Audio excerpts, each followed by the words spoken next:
t'as trouvé une super méga géniale idée de projet de vie et t'es sûr que c'est THE projet sur lequel tu dois te consacrer. Eh ben, je te propose dans cet épisode des conseils pour, on va dire, auditer cette idée de projet et t'assurer qu'il soit bien en phase avec ta vie et ton système de valeurs. Alors, si jamais ça t'intéresse, écoute cet épisode.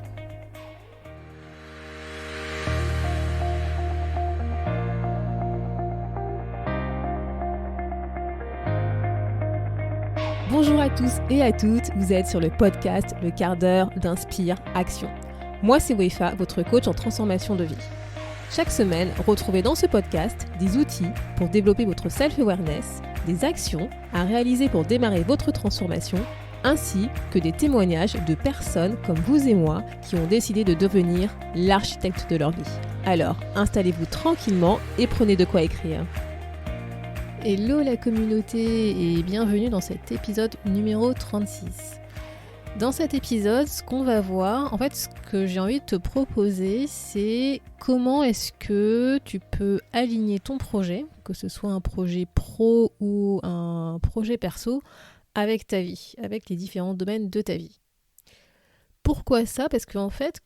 c'est vrai que quand on a tendance à trouver une idée de projet, à définir un projet en fait qui nous tient à cœur, qui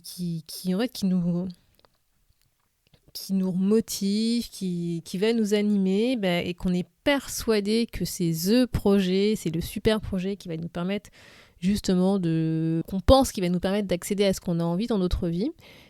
Il faut bien entendu s'assurer que ce projet soit bien en phase tout simplement avec vraiment qui on est, avec nos valeurs, parce que c'est vrai que s'il nous tient à cœur, il ne faudrait pas qu'à la fin qu'on se plante complètement et que ça nous dévie inconsciemment de notre route en fait, par rapport à nos valeurs, par rapport à ce qu'on croit. Et malgré le fait qu'on est très enthousiaste sur ce projet-là et qu'on se dit que c'est super, c'est génial, c'est magnifique, on va changer le monde, etc., parfois, il se peut que ce soit pas vraiment le cas, que ce soit pas forcément la bonne route pour nous parce que pas aligné avec nos valeurs, avec qui on est. Et donc voilà, et donc c'est ce que je voulais te proposer dans cet épisode. En fait, tout simplement, c'est des outils, des conseils pour t'aider en fait à, on va dire, auditer ce projet, à la fois en utilisant ta tête, donc ce que tu as dû faire quand tu as défini ce projet, mais aussi ton cœur, voilà, ce que tu ressens à travers ce projet, pour pouvoir voir si en fait il s'inscrit bien en fait tout simplement dans ta vie par rapport aux 10 domaines de vie, si ce projet est bien aligné avec qui tu es, avec tes valeurs, avec ce que tu as envie de faire en fait, avec ta mission tout simplement, qui est de vivre en accord avec tes valeurs, et vérifier que ce projet soit bien en phase ou pas. Et à la fin, d'ailleurs, tu verras que si c'est pas forcément le cas, c'est-à-dire que si ce projet est pas forcément aligné aujourd'hui avec qui tu es, avec tes valeurs, et qui s'inscrit dans tes domaines de vie, ça veut pas forcément dire que c'est un mauvais projet. Non, ça veut peut-être tout simplement dire que le contour, le cadre doit être revu. Donc voilà ce que je te propose aujourd'hui. Donc déjà, avant de commencer cette audit de ton projet, ce qu'il faut faire, bien entendu, et ça je pense que tu t'en doutes et j'imagine que tu l'as déjà fait, c'est de décrire ton projet. Essaye de décrire ton projet sur un papier, enfin vraiment d'écrire concrètement en quoi consiste ce projet, comment est-ce que tu sauras que tu auras atteint ton objectif, que ce projet sera terminé, à quelle date tu veux réaliser ton projet, en quoi ça consiste, pourquoi ce projet est important pour toi, qu'est-ce que ça va t'apporter dans ta vie. Vraiment, écris tout simplement ton projet. Ne le garde pas juste dans ta tête, j'aurais tendance à dire, mais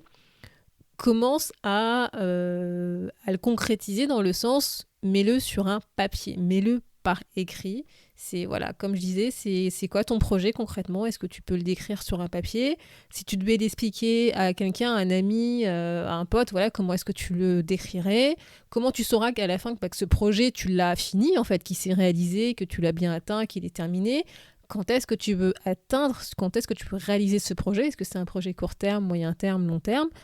Et pourquoi ce projet est vraiment important pour toi aujourd'hui, qu'est-ce qui va t'apporter. Ensuite, pose-toi cette question, quelle est en fait l'écologie de ce projet ? c'est qu'est-ce que tu vas réellement y gagner en réalisant ce projet pour toi. C'est un peu vraiment qu'est-ce que ça va t'apporter, pourquoi c'est important, mais pourquoi ce projet en fait, pourquoi celui-ci et pas un autre. Et je voudrais vraiment, quand je parle d'écologie, donc c'est à la fois là, qu'est-ce que va t'apporter ce projet, mais c'est aussi qu'est-ce que tu risques de perdre dans son projet, parce qu'on n'a pas forcément tendance à y réfléchir, mais parfois le fait d'obtenir quelque chose, ça peut nous amener aussi à perdre autre chose, sur lequel on n'avait pas forcément pensé, qui était aussi important pour nous. Et c'est bien d'en avoir conscience, de savoir ce qu'on gagne, mais aussi potentiellement, éventuellement, ce qu'on peut y perdre, voire ce qu'on peut sacrifier du fait de réaliser ce projet. Et c'est important d'avoir cette écologie en tête, parce que parfois, on peut avoir un super magnifique projet qui est vraiment très bien, qui est vraiment aligné avec ce qu'on veut faire, qui correspond vraiment à ce qu'on veut, mais qui potentiellement peut remettre en question l'équilibre actuel qu'on a dans notre vie, qu'on adore aussi et qu'on n'a pas forcément envie de perdre. Et parfois, quand tu ne fais pas un projet, quand tu renonces à un projet, c'est pas forcément qu'il n'est pas aligné avec toi, qu'il n'est pas en phase avec toi, mais c'est que en fait, il va perturber l'équilibre actuel de ta vie qui est déjà bien, que tu es satisfait de ce que tu as aujourd'hui et que tu n'as pas envie de perdre. Et ça veut tout simplement dire que le projet, c'est pas maintenant qu'il faut le faire, c'est plus tard, et que c'est pas pour toi, pas parce que c'est un mauvais projet, il est pas bon ou mal défini ou quoi que ce soit, ou pas aligné, c'est juste que aujourd'hui, il peut remettre en question quelque chose que tu as déjà obtenu, que tu as déjà et que tu n'as pas envie de perdre. Donc c'est vraiment important que tu te poses cette question. Quelle est l'écologie de ce projet ? C'est qu'est-ce que tu vas y gagner d'un côté, mais qu'est-ce que tu peux risquer de perdre en accomplissant ce super projet ? Donc voilà, maintenant que tu as réfléchi un peu à ces grands contours de ce projet, ce qu'on va faire, c'est qu'on va aller explorer ce projet selon les différents domaines de vie. Donc en fait, tout simplement, c'est par rapport aux 10 domaines de vie que sont business et carrière, finance, santé bien-être, famille amis, loisirs fun, amour couple, environnement physique, développement personnel, spiritualité et contribution à la société, c'est de réfléchir justement de quelle manière s'inscrit ton projet dans ces 10 domaines de vie, dans ces 10 domaines de ta vie.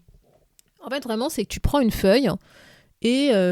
tu fais 10 cases, une case qui représente un domaine de ta vie, et tu réfléchis dans quelle mesure en fait mon projet s'inscrit dans ce domaine de vie. Quels sont les impacts de ce projet sur mon domaine de vie actuel ? Par exemple, pour business et carrière, c'est dans quelle mesure ce projet va te permettre justement de t'épanouir dans ton activité professionnelle, telle qu'elle soit, que tu sois salarié, entrepreneur, freelance ou autre. Qu'est-ce que ce projet va t'apporter par rapport à ce domaine de vie ? Ou encore, quand on va parler de, par exemple, du domaine santé bien-être, c'est quel sera l'impact de ce projet sur ta santé, sur ton bien-être,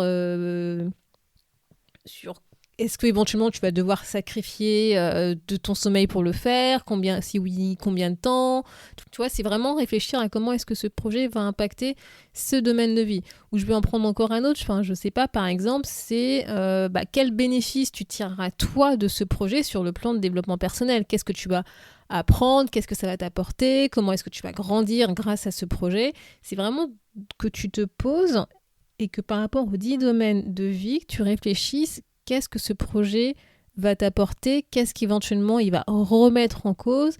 et encore une fois, qu'est-ce que tu vas y gagner, bénéfice, et qu'est-ce qu'éventuellement tu peux y perdre en faisant ce projet. Une fois que tu as réfléchi à comment ce projet en fait s'inscrit par rapport à tes 10 domaines de vie, ce qu'il va falloir que tu fasses aussi, c'est de voir quelle est la congruence de ce projet par rapport à ton système de valeurs. Attends, j'allais pas le laisser tomber, laisser de côté ce fameux système de valeurs. Je pense que tu sais très bien que vraiment pour moi c'est la clé de voûte de tout projet pour que ce soit vraiment aligné avec qui on est, ce qui nous anime, ce qui nous motive, c'est de vérifier bien entendu que ce projet s'inscrit bien dans ton système de valeurs, qu'il soit en congruence et que ça va pas venir heurter une valeur qui est extrêmement importante pour toi. Et en fait, pour ça, c'est relativement simple, c'est que tu vas reprendre ta liste de valeurs, tu vas reprendre ton système de valeurs Et pour chacune de ces 10 valeurs, en fait, tout simplement, tu vas essayer d'évaluer si ton projet est en congruence ou pas par rapport à ta valeur. Donc moi, généralement, ce que je fais, c'est tout simplement une échelle, hein, j'aime bien, c'est assez visuel. C'est en gros, je note pour chacune des valeurs, donc de 0 à 5, hein, donc 0 étant mon projet n'est pas du tout en congruence avec mes valeurs, et 5, pour le coup, mon projet est extrêmement et totalement en congruence avec mes valeurs. Et pour chaque valeur, je vais me poser la question, est-ce que ce projet est aligné, est-ce qu'il est en congruence par rapport à cette valeur, et je vais effectuer cette notation. Donc voilà, moi ce que je te propose c'est de faire ça, tu vois, c'est de faire une notation de 0 à 5 pour chacune de tes valeurs, et à la fin de réaliser un total. Et donc en gros, voilà, pour résumer, tu vois, si tu as 10 valeurs que tu notes de 0 à 5, tu as un total à la fin sur 50, et si grosso modo tu te rends compte que ton total est inférieur à 30, alors, c'est pas dire mon projet c'est catastrophique, ça va pas, etc. C'est de se dire peut-être d'essayer dans un premier temps de revoir les modalités de ce projet, de comment est-ce que justement tu peux adapter ce projet, donc adapter la manière dont tu vas réaliser ce projet pour que ce soit en congruence avec tes valeurs et pour que ce soit en phase avec tes différents domaines de vie. En fait, le truc, c'est que c'est pas forcément le projet qui va pas, donc on va dire le pourquoi tu veux le faire, quel est ce qui va te motiver à le faire, mais peut-être plus la manière, l'exécution que tu vas utiliser pour arriver à mettre en œuvre ce projet, donc plus le comment qu'il faut changer. Et donc vraiment, comme je le dis, encore une fois, ça ne veut pas forcément dire que si tu as une note inférieure à la moyenne, que ton projet est pas bon, que ton idée c'est pas ça, c'est pas aligné avec toi, ça te correspond pas, ça veut juste peut-être dire que l'idée est là, l'idée est bonne, parce que si tu l'as eu, c'est que ça t'a animé, il y a un truc qui a fait tilt en toi, mais c'est peut-être la manière dont tu l'as pensé, que c'est peut-être pas forcément cette route-là que tu dois prendre, mais peut-être une autre route, et donc une autre manière de faire, avec d'autres modalités, qui soient beaucoup plus alignées avec toi, avec qui tu es, avec tes valeurs et avec tes domaines de vie. Et aussi, l'objectif, c'est pas d'avoir 100% tout aligné et compagnie, hein, c'est déjà, comme encore une fois, hein, c'est d'avoir conscience de ce que tu risques de perdre éventuellement en mettant en place ce projet, et en ayant conscience, déjà tu es plus averti, tu es plus aguerri, on va dire, sur le sujet, mais au-delà de ça, c'est que tu peux réfléchir justement à faire autrement. Il n'y a pas une seule voie, il n'y a pas une seule route pour obtenir et accomplir ce qu'on a envie de faire, il y en a plusieurs, et qu'on n'y pense pas forcément parce qu'on a tendance à rester focalisé à celle qui nous vient en tête naturellement quand on pense à notre projet, quand on construit notre projet. Mais justement, si en plus on se met cette contrainte de se dire je veux que mon projet soit aligné avec mes valeurs, je veux que mon projet garde cette écologie positive sur tous mes domaines de vie et que vraiment que je n'ai pas forcément envie de perdre ce que j'ai déjà acquis, et il y a des choses qui sont extrêmement importantes pour moi que j'ai envie de garder, ça met des contraintes, mais en mettant une contrainte, en fait, tu vas développer ta créativité, tu vas débloquer ta créativité qui va te permettre de trouver d'autres solutions sur lesquelles tu n'avais pas forcément réfléchi, pensé, mais qui vont te permettre de garder ce projet, de garder cette idée tout en étant aligné avec qui tu es, avec tes valeurs, avec tes domaines de vie. Voilà, donc si jamais tu as envie qu'on t'aide, en fait, tu as besoin d'un canevas pour t'aider justement dans cette réflexion par rapport à ce que je te propose pour pouvoir auditer ton projet, hein, c'est-à-dire d'écrire concrètement ton projet, quand est-ce que tu veux le réaliser,